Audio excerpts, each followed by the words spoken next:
So we've got 3 speakers this evening. We usually have the one, but we're spoiling you tonight, so you've got 3.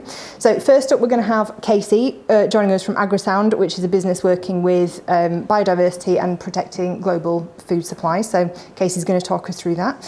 Secondly, we have Emma joining us from Simpson Associates, who are data transformation experts, looking to turn raw data into actionable insights to drive positive change.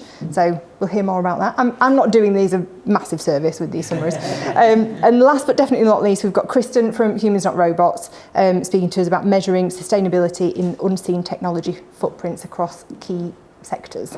So I will ask you all a favour. If you sit on your hands throughout the talk, we're going to do all of the speakers together, and then we've got a panel discussion at the end. I've got a few questions. I'll give them a bit of a grilling, and then I'll hand it over to you. So to start with, I'll introduce Casey. Thank you very much. Thank you very much. Well, we said we're going to start off on a nice positive note, but I'm going to take you into something very, very depressing just for a moment. So good evening, everyone. Great to be here. I'm Casey. I'm the founder and CEO of a company called AgriSound. And AgriSound, as the name suggests, specialise in smart listening technologies. And what we're doing is using bioacoustics as a technology to understand pollination and pollinator activity. And I'll talk to you a little bit about why that's important. But what we're trying to do at AgriSound, based here in York, is build the world's leading pollination agronomy company. And what that means is we use data to provide insights and information, but really focused on helping farmers and landowners to optimise pollinator activity in their fields. So bees, I'm sure we all know, even if you're not from the industry, that they're important. 1 in 3 mouthfuls of food are dependent on pollinators, and around sort of 2/3 of all of the food types we eat are dependent on some way, some pollinators. So they're really important, but they're having a tough time. We know that there's increased pest and disease pressure. We've got climate change affecting them. We've got reduced availability of forage and habitat for them to live in. So bees are really struggling at the moment. And what's really crazy, or what we thought was really crazy, was that something which has such an important impact on global food production is really poorly monitored. So what you have at the moment, or before AgriSound was in existence, was people like this walking around with a clipboard and a pen and paper, counting the number of pollinators and the number of bees that they see in an area. And this is totally unscalable for the extent of which this service is required. So not only is this tremendously boring, you've now got this, it's become really expensive because no one wants to do it. It's super subjective as well. And what we wanted to do was look to see, can we use technologies and this kind of advent of cheap microphones in particular through the smartphone era to see if we could disrupt this space. So what we've done is we've developed a product which I'll show you in a moment, and a service around that which we call precision pollination.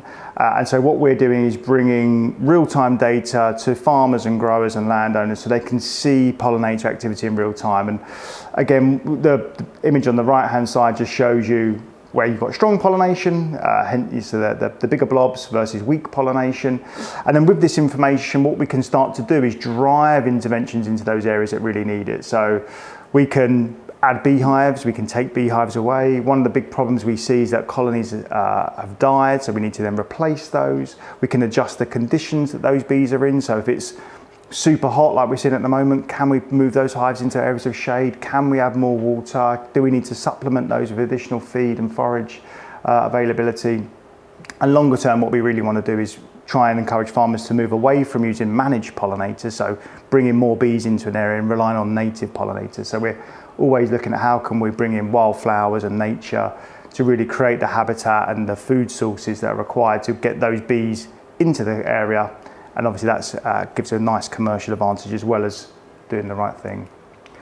So just a little bit beyond that, and this is obviously a wordy slide, so don't worry too much about what it says, but the other area which we're finding increased traction is from those bigger food brands who really want to demonstrate that they're doing their bit to improve nature as well. And again, I won't talk about it today because we won't have enough time, but bees are a really important, what we call bioindicator. So if the pollinator levels change, we know that that's usually in response to either increased chemical usage, so there's perhaps more pollution or pesticides being used in an area. It can be indicative of climate change. So we're seeing pollinator levels collapse rapidly at the moment. Bees don't like it really above 25 degrees. and we've got prolonged periods of above 25 degrees. So we can use this information as ways to understand, are we managing these ecosystems in the right way? So we're doing lots of work with brands, and we can talk about that offline if of interest. But this is what the product looks like. We lovingly call it a poor man's Amazon Alexa. It doesn't listen to that cube, it does listen to a wing beat frequency, which is much less interesting.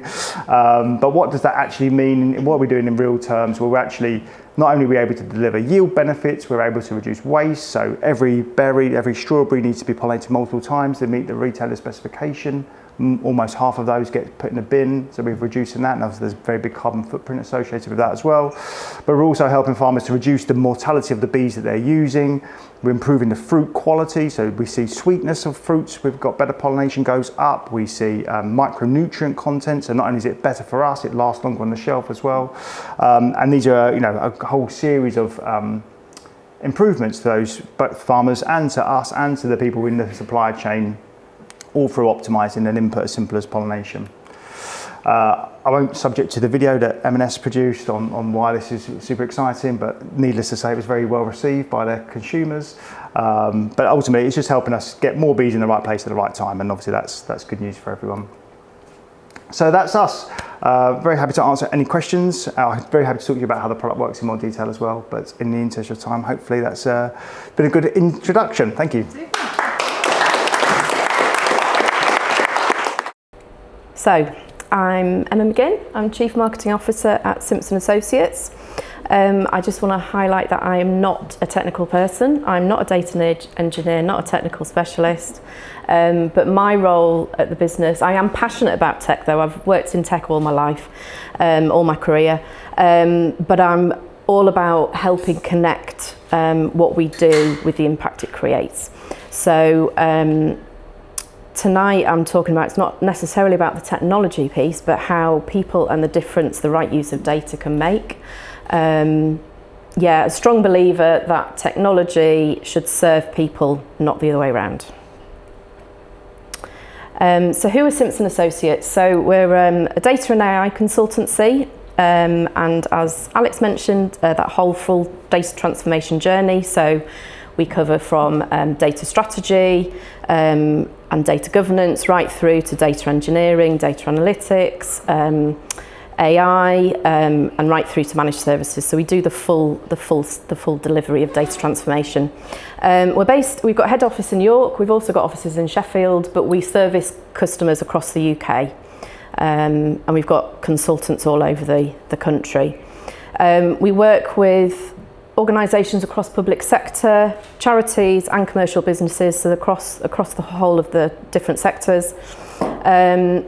We are owned by 3 directors, so we had a management buyout in 2018, and then at the back end of last year we received private equity backing and are now continuing our growth. We're currently 130 plus people and growing. About 6 years ago we were about 30, so we've had quite a rapid growth in that space of time. So what do we do? So we basically help organisations make better decisions using data. So this topic this evening is very much what our business is about, but tech for good, but specifically related to data for good. So our tagline is around unlocking the power of data for good. Just to point out, we were a Microsoft Partner of the Year 2024, and quite proud of that because there's only 54 partners a year awarded, and little old Simpson Associates won one of those because it's a global award. So you've got probably about 5,000 Microsoft partners across the globe. So yeah, and that was all around the data for good type messaging and that type of thing. So yeah, all good. Interestingly, we don't start the conversation with data, we start with people. So people often assume that because we are a data and AI consultancy that we start every conversation talking about the technology. We don't. We start by asking what is the problem that the customer is trying to solve. What is getting in the way? What outcome are they trying to achieve? And you know, working with a wide range of organisations. You know, it might be whether that's helping a social worker support a child, helping police investigators tackle exploitation, helping a charity maximise its impact, or helping a commercial business make better decisions. But the starting point is always people. And, you know, I know it's a bit of a cliche, but data, AI and technology are simply the tools that help us solve those problems. So data for good, what that means to us as an organisation. So in, you know, real use cases, it means more time helping organisations help children and families. So from a social work point of view, it's around making safer communities. So our work with, I'll come on to it in a bit, but with a programme across UK policing of helping tackling organised crime. It's around greater impact for charities, how we can get more out of the volunteers landscape and the donations, etc. And then ultimately, you know, other better outcomes for customers from a commercial point of view. So one of our examples, one of our customers is North Yorkshire Council. And it's probably one of our clearest examples of what data for good means to us. So working with the teams within children's social care, the challenge wasn't just a data challenge, it was around trying to enable social workers to actually do social work with the children, rather than actually sitting behind a desk for 3 days constant, finding the information they needed to help do the job. So they needed faster access to that critical information across a multiple amount of complex systems that don't talk to each other, case records, lots of different information around that child. Also that they can make a better informed decision about what happens and whether that child needs to go into care or keep with the family, etc. So what we built was a AI-powered knowledge mining solution which helps them search, interpret and connect that information across structured and previously unsearchable data. So it's really powerful. Some of the stats that have come out of this project already is quite unbelievable, really, in that there's 94% time saved against regular and repeatable social work tasks, like, for example, finding a child safety plan. That means, you know, in reality, some of it is 9 times more people have been identified by AI than a social worker can on their own with the same information, same record. So that's 9 more people to help keep the children safe, 9 more people who could care for a child rather than them living in foster care or children's homes. So yeah, when we talk about data for good, what better way to talk about it than helping children who need our support? Another example is, mentioned it earlier, so we work very closely with an organisation called TOEX. They're a programme that work within UK policing, and they sit as a separate element to UK policing but work very integral with them. And they look very specifically at how they can help investigate exploitation crimes, so wide range of different crimes, but a lot of that involves quite a lot of detailed investigations to help them along. So there's quite a lot of complex investigations. So there's 2 elements to what we've done there. We initially pulled data together from various police forces that, you know, as we know, they're not joined up approach, but they are starting to be more joined up so that the data all makes sense together and talks to each other. And then the second element of what we do is we built a capabilities environment which had access to a large number of different apps which then help the police officers in their investigations. One of those examples is a translation app. Obviously there's quite a lot of highly confidential, secure security risk information that gets shared in those investigations. So they get a WhatsApp message that comes in a foreign language. Old days would have had to wait to get a translator in, time spent getting that, money spent, amount of hours spent translating that. This app will securely translate that within minutes and get the information that they need. Because obviously within that information as well, there's a lot of information that is not relevant. So it pulls out what's relevant to them as well. And just a little stat for you that part of that programme, working with the team since about 2024, we've already generated £56 million in saving. And that has then been enabled to be returned of 47,000 hours of police officers' time back to the front line. So yeah, data for good, talked about the public sector, not just about the public sector, it's about, those are examples that are incredibly important and really I'm quite passionate about those ones, but we do see data for good in commercial organisations as well. That's, helping a business reduce waste and operate more sustainably, helping leaders make better decisions based on evidence rather than instinct, helping frontline teams spend less time on manual processes and more time on the good stuff. So different sectors, same principle. And then technology is at its best when it solves real problems for real people. And that's what Tech Good means to us as an organisation. So, thank you. Try this one time, there we go. Hi everyone, I'm Kristan, Bullett. I run a company called Humans Not Robots.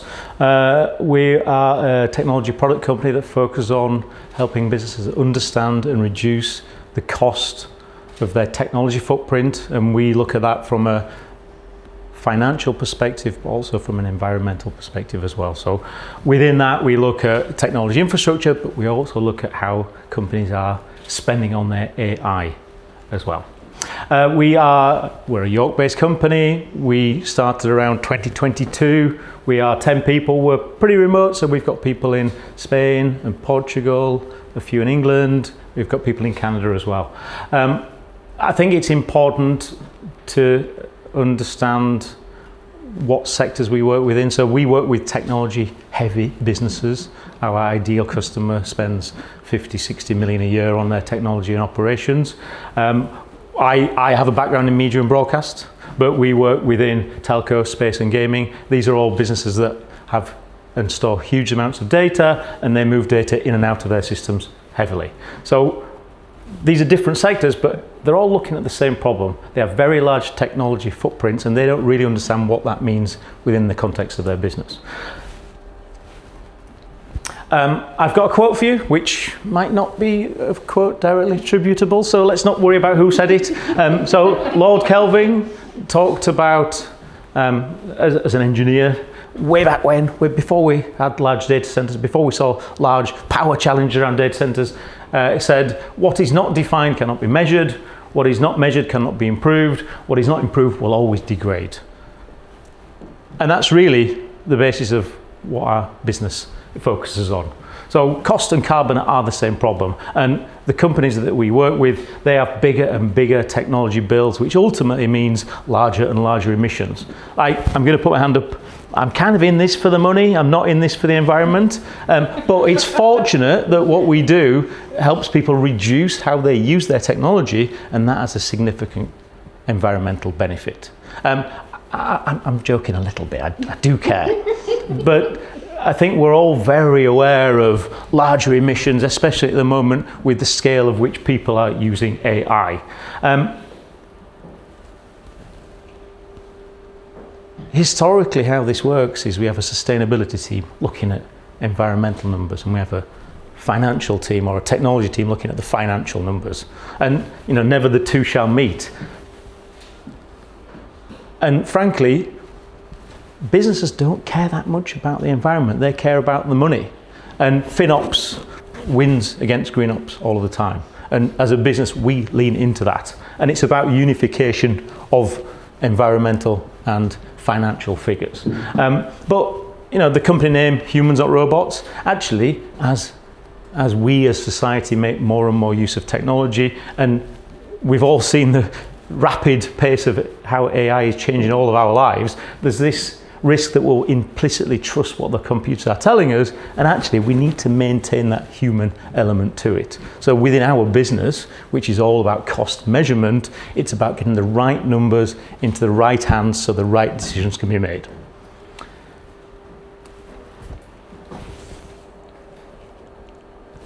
And the question for me has often been, measure, manage, optimize, or degrade. Like, why aren't companies already measuring their technology footprint? And we see a three-runged approach.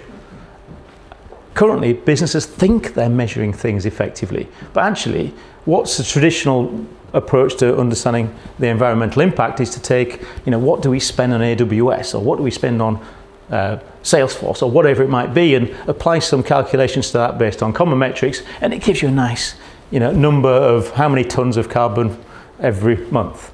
Well, that's not enough to be able to manage and understand change. There's a second rung here where actually, if we can start to put meters on servers and machines, we can start to understand what those costs are, both financially and environmentally. But unless we take it to the full level and we put structured measurement, which has got a high level of cadence and granularity, and we enrich that so we can really understand what a business is doing. What is the what? I mentioned I've got a media and broadcast background. What is the watt hour per viewer? Or what is the average cost for 1 hour of television for a user? If we can't get to that kind of level, we can't start to make real focused decisions on how to improve technology. And we have a system that measures and understands this. So this is a relatively simple example. This is how we see television, right? The video feed comes in, it gets encoded, it gets put on the content delivery network, it goes into our home, and then we watch it through our set-top box and our TV. Historically, that's been a very sparsely measured activity. Humans Not Robots put meters and measures on all of the services and the servers that provide this level of technology to businesses, and we enrich that with different orchestration platforms so we can see actually what's happening within a business. And that's a complicated thing to do. And we spent 3 years building technology to support this level of understanding. And it's the bit below the line that commercially is really interesting to me, because it means we can start to say, well, what do these different machines and racks and data centers mean? And what value can we get out of them for those consumers? And I know, like, an encoding machine consumes 14 watts of power on average, and a set-top box at home consumes 24, and actually there's millions of those, and there's only a couple of those so engineers are quite good at finding problems to solve, but if you're optimizing this and not optimizing that, you're focusing in the wrong place. If you don't measure, you can't manage, you can't optimize. So just thinking about two examples, and this is a bit of an investment slide, so let's not worry too much about me showing off about our numbers, but the first point for what we do is to measure what we are doing. And it's important to scale these costs to what your business means. So this is, our revenue's grown loads, brilliant. Our headcount's increased by 45% in the past year, but actually our cost per ton of carbon compared to our revenue has improved significantly. And that's showing that our business is scaling sufficiently well from an environmental perspective. As we grow, actually, that scale of technology usage isn't scaling with it. Now, it happens that from a scope 3 perspective, a lot of our costs are travel and working from home costs, so we have a bit of a benefit there. But if I take a real world example, we work with a European Space Agency-backed project with an organisation called the European Broadcast Union, 5G merge. There's a bunch of logos of the people who are working here, but this is a project that is looking to understand how to optimize how video is distributed to European consumers. And within that set of systems, we put measures and meters across all of the aspects of the systems. And that means we can start to understand what is the watt per viewer and what needs to be done to make reductions in that energy consumption end to end. And I'm not going to go into too much detail on the technology, but by taking new approaches, we can reduce that energy consumption by 80%. Now, scale that out and think about that 14 watts and 24 watt numbers I mentioned. If you scale that out to hundreds of millions of users, these are very, very big reductions. Coming back to the Lord Kelvin quote, we measure, we manage, and we optimize. Without the real numbers, you're only estimating what costs mean.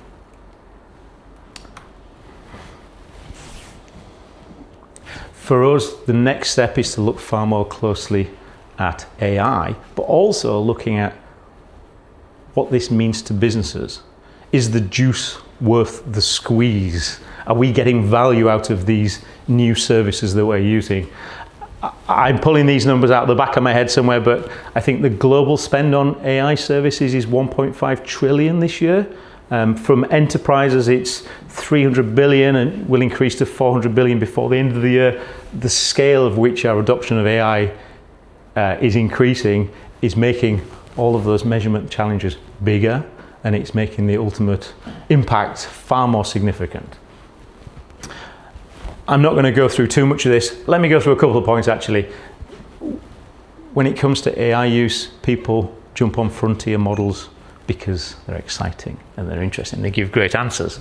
But the 2 watt hour versus the 18 watt hour is comparing the same payload against ChatGPT 4 and ChatGPT 5. So it's a 8 times increase to move from the previous to the current frontier model.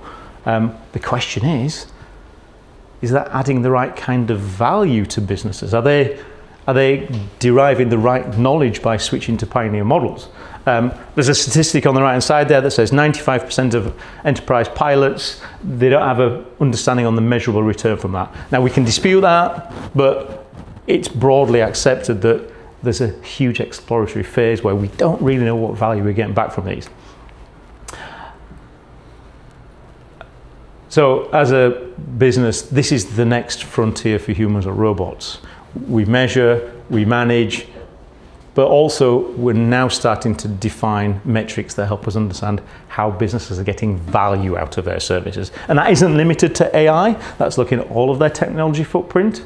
But I'll use AI as an example. You know, if you've got a manual workflow that you're doing today and you move across to an automated solution for that, is it going to cost you more than it cost you previously? We don't always know. There's the excitement of adopting new technology. By defining and understanding a measure of what value businesses are getting out of their technology, we can start to talk about what is the quality of impact of their work. I think that's the last slide. But just to wrap up on that, coming back to the Lord Kelvin quote of measure, manage and improve, I think the additional piece that has to be to understand as well. That's the next step in humans not robots journey.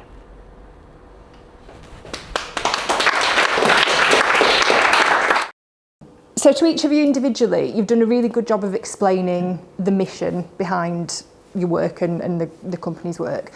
Where did that come from to each of you in turn? So where was the idea born?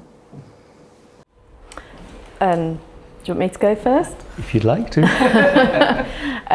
So as I mentioned, people is just at the centre of our business as a whole. It's not just servicing people out in those communities and those sectors. People starts with the organisation as well. So yeah, I think it's that authenticity of it. We're not just saying this data for good, we are actually living and breathing it. So my story, I suppose, is pretty conventional.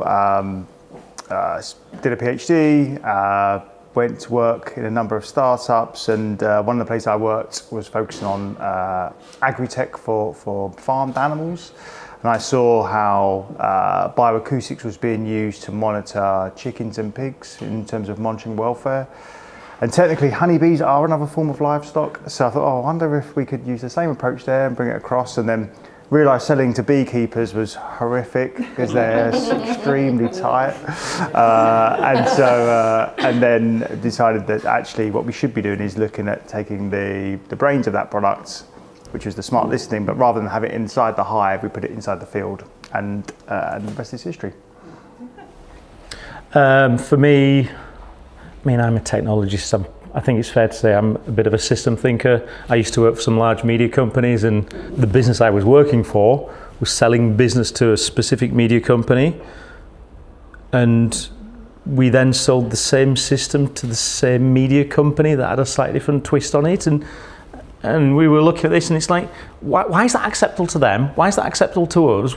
And I went to see the customer, and I said, why are you paying us the same money for the same thing? And he said, you should see the rest of this. Like, your business is about 0.1% of what we spend on our technology. So this was in a media situation. The media industry built up through merger and acquisition, technology consolidation. It's just like ugly, awful systems. So I started like, can we fix that? And very quickly you look and say, well, actually this is about reducing resources. This is not just smart people fixing technology problems. I think there's something more interesting there. Yeah. Brilliant, thank you very much. And I think all the things we've talked about, I won't go too doomy and gloomy and turn this into the rest is politics episode, but these are all quite macro problems that we're thinking about, and here we're sat in York, which isn't a macro city, I guess, in the grand scheme of things. What's next in that macro end of your mission, each of you, and what's standing in your way? We can happy to jump in. So I think we put in the slides, we have a very big ambition, which is to kind of lead the space in this extreme niche.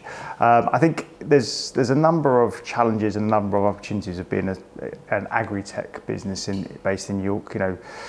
We are surrounded by lots of farms, which is very good. You're very well connected, which is really good. You've got great universities and partners around the bioeconomy here, which is great, and part of the reason why we've resided in York for so long.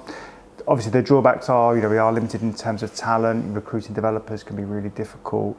But I think, we have a very clear goal in terms of what we want to do. We're starting with pollinators, but actually the way the industry is moving is that, the use of pesticides is frankly not accepted by consumers generally anymore. And so actually, how do you protect the crops we need? If you can't use the chemicals, you use what we call biologics. You use insects and predators to combat, and what we want to do is become the main sensor company, the main technology brand that can really help farmers to understand that natural biological ecosystem they've got and help to optimize it to improve and retain crop yields and food security. Super. Shall I go? I'll go. The investor-friendly answer is I want to scale to more sectors. I want to scale to more geographies. But actually, as a business, the interesting piece is to really zoom in on helping companies understand how they get what value means to them, and then translating what those costs to apply it to their technology footprint, so we can give them a really clear return on investment. And then the other part of this for me is there's numbers out there that shows if we build all of the data centers that have been committed to in the UK in the next 5 years, we will exceed the current peak grid capacity by 5 terawatt hours or something like that. These are really big numbers. I'd really like to be able to help slow that curve down. Super, thank you. I guess for us, we're only just getting started, I guess.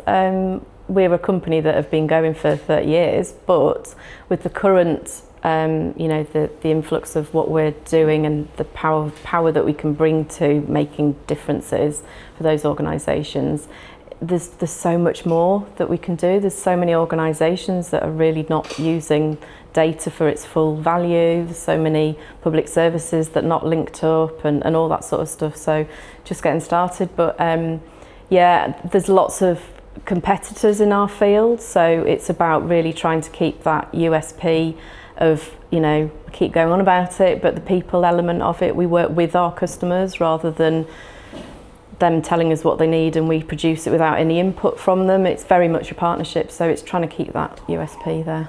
Super, brilliant. One last one from me and then get your thinking caps on for other questions. Because it's 2026 and it's a Tech York event, I can't not ask about AI. You've all mentioned it. So very quickly then, to what extent is it helping or hindering you doing what you need to do at the minute? So as a business, we own data, we derive data, and we understand data. Mm-hmm. From an understanding of data, there's a threat there, but from a deriving and being that knowledge store of data, we're pretty solid there. Yeah. I think it will help advance our technology footprint rapidly, and I think it will simplify a lot of things that we're doing close to the customer side of things. From our side, I think it's definitely a net positive. I mean, we can move much quicker now than we could have done sort of when we set the company up back in 2020. So, you know, the rate of development of platforms has been meteoric in comparison. You know, we're able to give our customers a better experience because we can leverage all of these tools. And I think the real transformation for us has been being able to plug in our own data, our own knowledge base with these large language models and have stuff which is bespoke to us rather than kind of some more generic stuff that you know you had on the previous GPT models. But no, I think for us, it's, you know, we're conscious that we don't de-skill ourselves, but by becoming over-reliant on it, clearly, which I think is obviously everyone's worry. But at this moment, it's enabling us to move faster, to deliver better, and achieve more.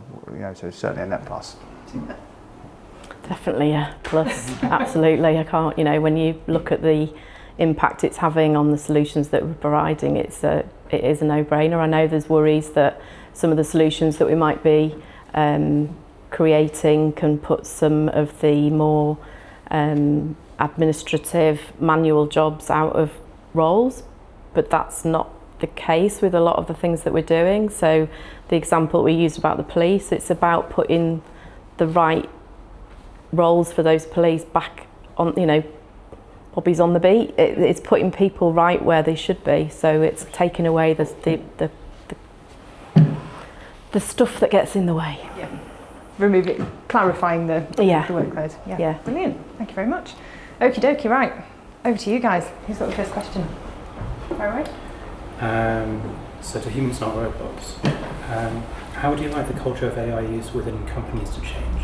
So what I mean by that is, the people who might be using your service might be head of sustainability in their company.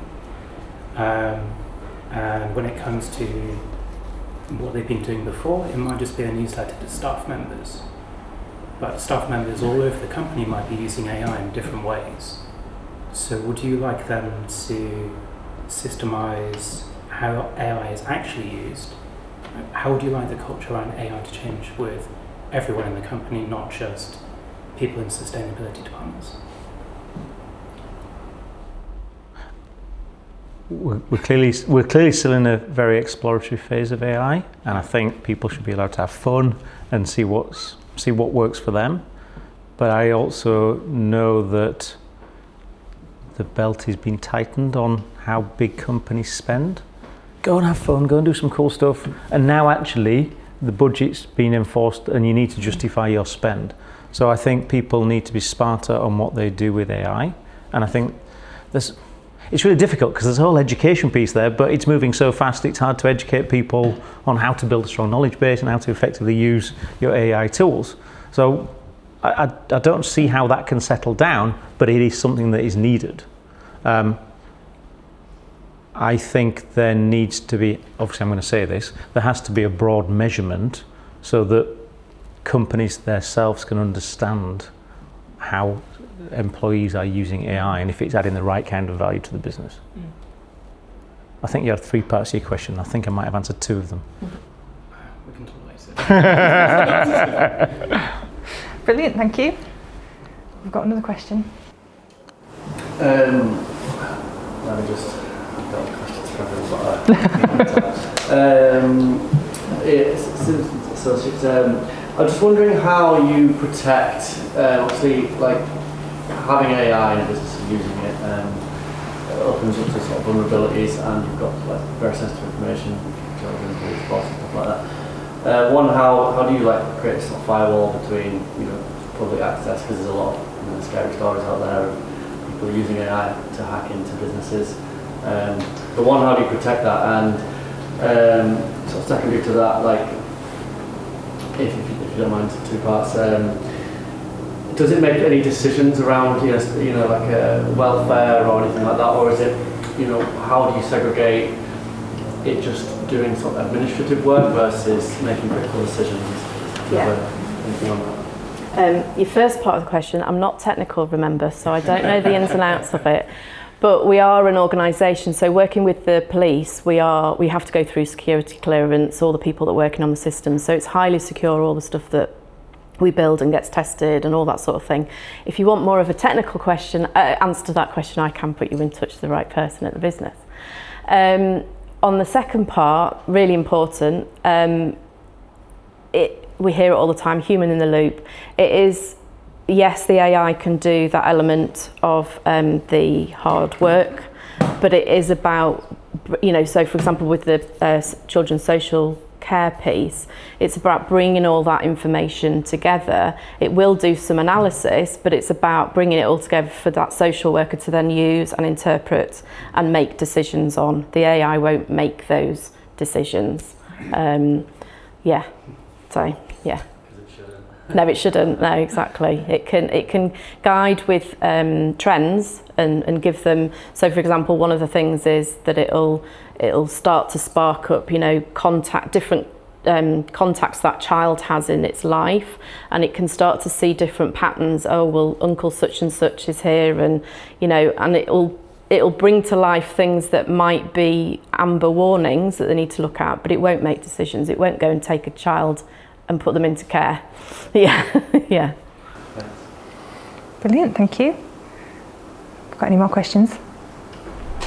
It's a question to all of you, but I think principally for Emma.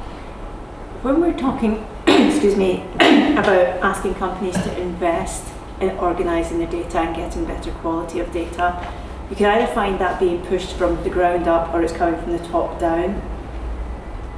What do you say at both levels to get, first of all, the buy-in and then the engagement to actually use the system?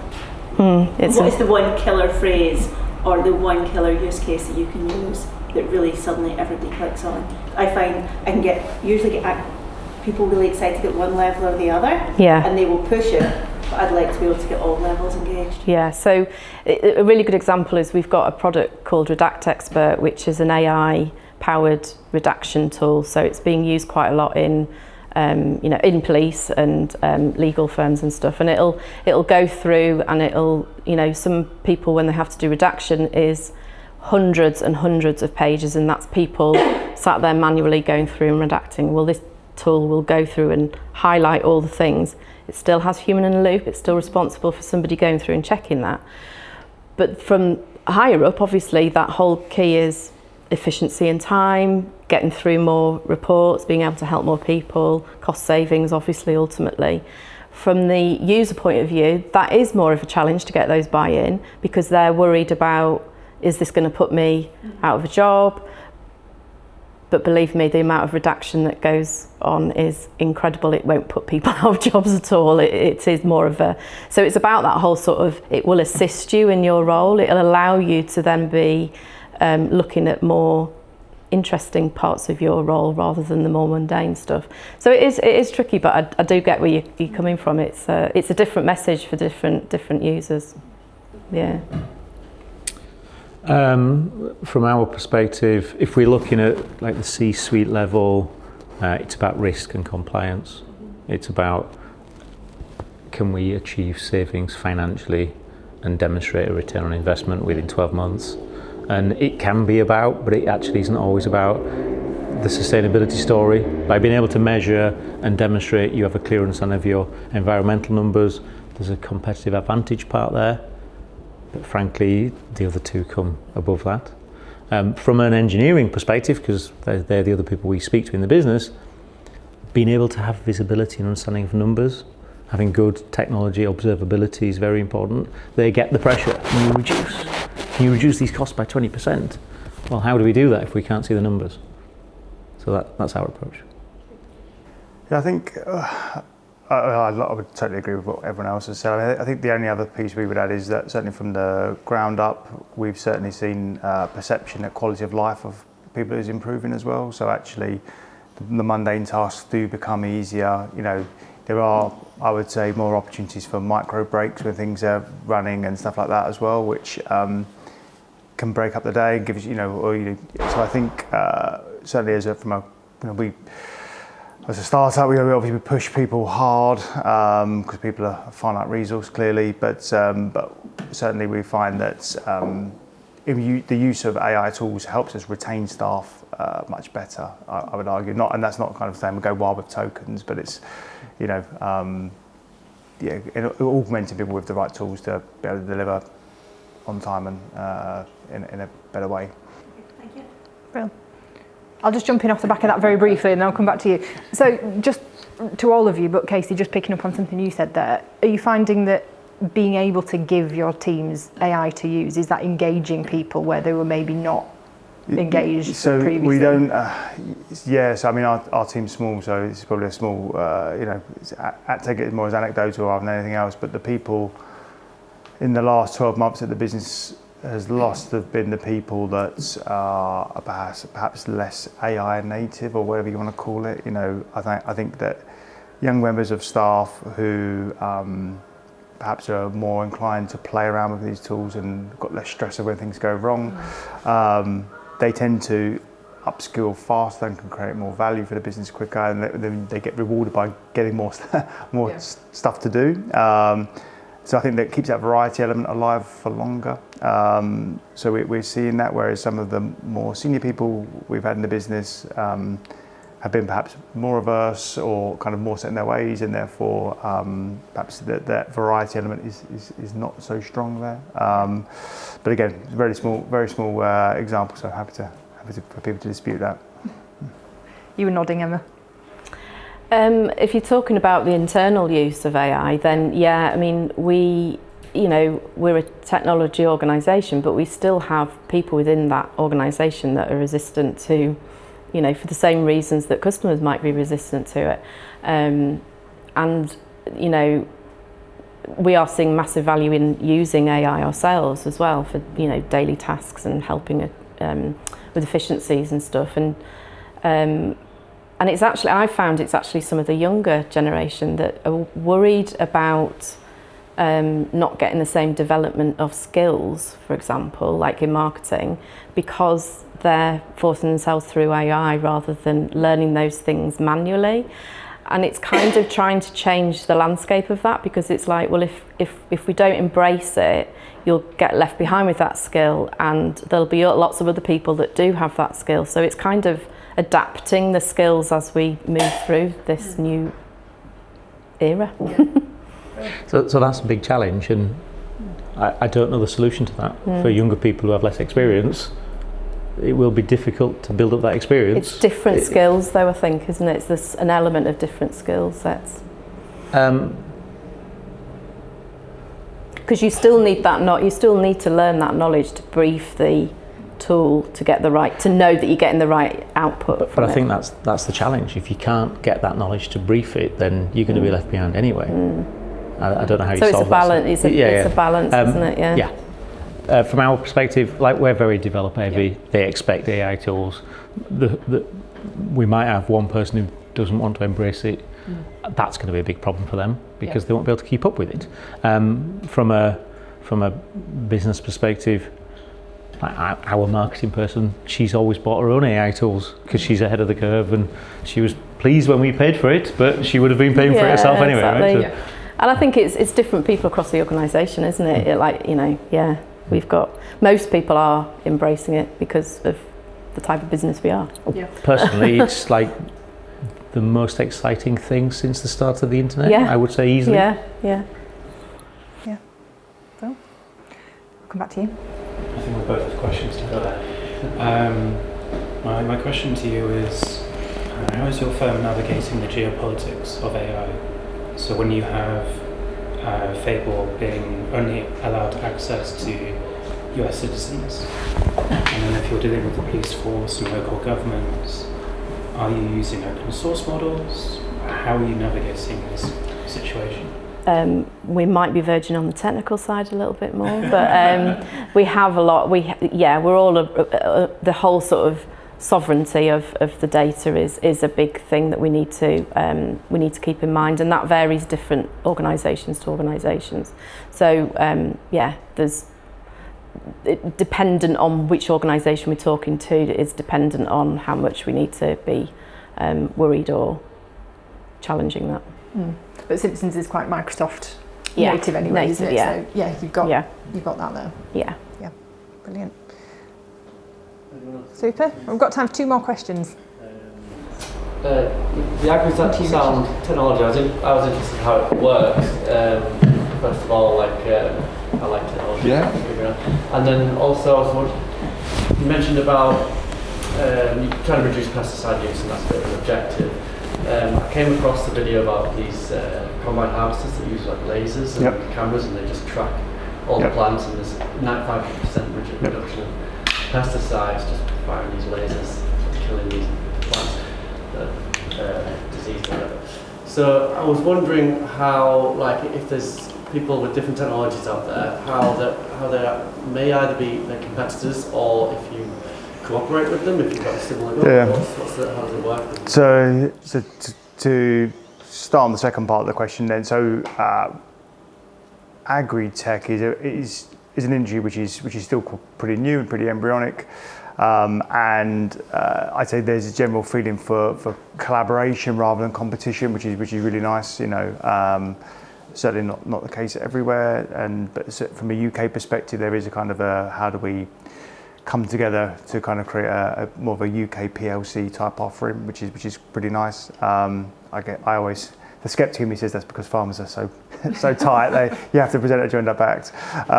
So I think there is lots of synergies, and there's lots of different parts. Farming, like any biological system, is extremely complex. And obviously the greatest parameter is the weather, which we can't control. So lots of that is focused on risk mitigation, but. So I'd say it's a really nice sector to be in terms of collaboration and collaborate, and working in harmony with other types of technology providers. And then in terms of the former question, so how does the product work? So just to take a step back, so the constraints we're under are you're trying to deploy a device that's got no mains electricity, no Wi-Fi, and obviously trying to transmit complex data. So they're the parameters. So what we therefore had to do was find something which could process data on the edge, because we couldn't transmit through, we haven't got loads of infinite bandwidth. We needed to be able to deploy that in remote environments, so it needs to be cellular driven really. There are other forms you can play with, LoRaWAN and stuff like that, but it's got other complexities. Need to be low powered, so we need to run off solar or battery, and it needs to be cheap. Ultimately, these guys we're trying to sell to are operating on razor thin margins. The poultry producer that we're working with to help them protect their range, and they're earning 3p profit per bird. So this is like microscopic margins. So with all these constraints, it gives you a pretty tough brief. But the product we've got is processing on the edge, is running off solar. The algorithms that are running on the device are effectively some relatively simplistic machine learning approaches to kind of categorize those sounds. We are combining that with some cloud-based stuff as well, and then trying to bring in some satellite imagery and stuff as well to present a more complex assessment of the environment. But under the hood, it's relatively straightforward. And people always say, well, can you not just monitor more species for us and this sorts of stuff? And I say we can. You can, anything's possible. But you need to be prepared to pay for it. So in our industry, it's always, trying to work from the bottom up in terms of, obviously what is someone prepared to pay for it, and obviously all this shiny stuff out there, but ultimately it all comes down to pounds and pence. So I've never heard of this technology. So is it just microphones that are listening to the insects going by and counting them? So it's in essence, yeah. So it's listening all the time. It bins the sound into a 10-second block, And then in that 10-second block, it's doing lots of pattern matching to understand, is that characterized sound present or not? And obviously from that, it'll do some calculations to then decide whether or not it's available. So I'm glad to hear that there's a cooperation in this space. Absolutely, yeah. Brilliant. Sorry, I've got to find out. So is it like, so a bee has a certain frequency? Correct. Okay. Yeah, so this then is... you can tell the difference between like a dragonfly. Yeah, so we characterise, we don't go down to the species level, we go to what we call the functional group, so like a honeybee versus bumblebee group, so we can distinguish those very clearly. Grasshoppers, yeah, this is why birds are so easy, because the birds have got a strong temporal element, you know, it's got a song, where a bee is just a zzz, flat sound. How many do you have to have, like, you have to have more than one? Yeah. So we're not covering, the range of the unit is like between sort of at max 2 meters, so we're not covering the entire, so we're not covering the entire field clearly, but you're sampling at specific points, So, quick question, have you discovered any new species? Not yet. You should live stream it. Exactly. ASMR. Exactly. Yeah. We've got some collaborators who do that with birds. They literally they get data center companies to pay them to pump in bird sound from different places. So interesting use case. Richard, I think you had our last question. Well, yeah, I was going to hit Casey up for the question. 2 questions actually. The first was, is bees, are wasps and moths and butterflies, are they pollinators as well? Yes. Yeah. Okay, but you're concentrating on bees. Bees primarily because they're commercially the most important. So people will pay to bring those pollinators into an environment, but not so much the others. And it's, I mean, it seems that with all 3 of you, but particularly in the UK, it's all about return on investment. Well, you only got the 3p. And it sounds as though you can prove there's less bees and stuff like that, but bringing bees back with the wildflowers and stuff like that, I mean, that's quite a significant work, and you have to do it the next year and things like that. I mean, are you sort of working on other ways of bringing bees back? You know, like spraying stuff on the plants, which, you know, is irresistible to them. So there is. So the short answer is yes. So the data is only valuable if you can use it to make an action. You're right, clearly. So the easiest action people can make is usually these flowering periods for pollinating crops over almonds is only 2 weeks. So if you don't get the pollination right in the 2 weeks, the whole harvest is collapsed, and but you won't know that until the point of harvest. So you're still going to sink all that investment in. So obviously that's why we're doing this stuff. So more often than not, the growers want to hedge their bets, make sure that they're putting enough pollinators there, and obviously we're helping them to show that. But to answer your question, that's not the only thing you can do. So we do have sex pheromone lures, which we're developing to bring bees into certain areas.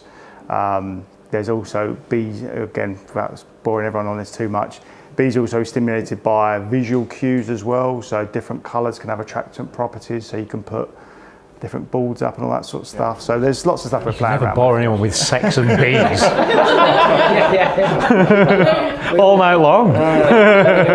One very quick one.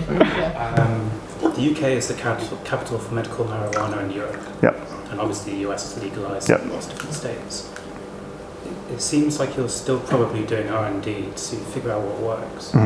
Why aren't you going after those kind of crops which have the money behind it?